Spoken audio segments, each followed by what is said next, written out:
হিন্দু বলতে লজ্জা হয়, কিন্তু বোঝাবার জন্য বলতে পারে হিন্দু অমুসলিম ভাই সে খুশিতে আমার হাতে, তিনি আমার হাতে অনেক টাকা তুলে দিলেন, তাকে ভালো লেগেছে।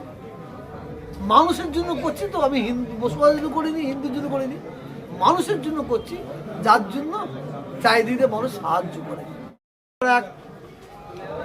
হিন্দু বলতে লজ্জা হয়, কিন্তু বোঝাবার জন্য বলতে পারে হিন্দু অমুসলিম ভাই সে খুশিতে আমার হাতে, তিনি আমার হাতে অনেক টাকা তুলে দিলেন, তাকে ভালো লেগেছে। মানুষের জন্য করছি তো, আমি হিন্দু বসবাসের জন্য করিনি, হিন্দুর জন্য করিনি, মানুষের জন্য করছি, যার জন্য চারিদিকে মানুষ সাহায্য করে। তাদের সাহায্য নিয়ে এই শীত বস্ত্র দান করা হয়েছে। আমায় একজন বাপ বলে আমাকে সম্মান করে, তার স্ত্রী, তার আহলিয়া, আমি তার স্ত্রীকে আমার বৌমা হয়, আমি বৌমাকে বলবো বৌমা আমার এখানে 1000 শীত বস্ত্র দিতে হবে। সে সঙ্গে সঙ্গে বললেন ঠিক আছে, ঠিক আছে হুজুর। তারপরে তাকে আবার ফোন করলাম, 1000 হবে না, 1000 বাড়িয়ে দাও। বলো কোনো ব্যাপার না, আমি 2000 দেবো। মানুষ সাহায্য করে, তাদের সাহায্য নিয়ে আল্লাহ যতটুকু করার করি। আর যারা বস্ত্র দিচ্ছেন প্রত্যেকের আমার দাবি থাকবে, আমার জন্য যারা সাহায্য করে তাদের জন্য দোয়া ও আশীর্বাদ করে অনুরোধ করবো।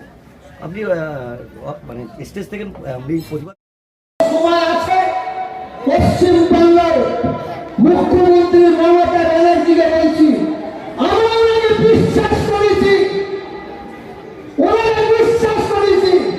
সেই বিশ্বাসটা উনি অনেক হারিয়ে ফেলেছে। অতএব সেই বিশ্বাসটা ফিরিয়ে নিয়ে আসার দায়িত্ব ওনার। সেই বিশ্বাস ফিরিয়ে নিয়ে আসতে হবে। পশ্চিমবাংলার মুখ্যমন্ত্রী মমতা ব্যানার্জি, আমরা সাধারণ হিন্দু, সাধারণ মুসলমান, আমরা সবাই ওনাকে ভালোবাসি। তার একটাই কারণ উনার উন্নয়ন,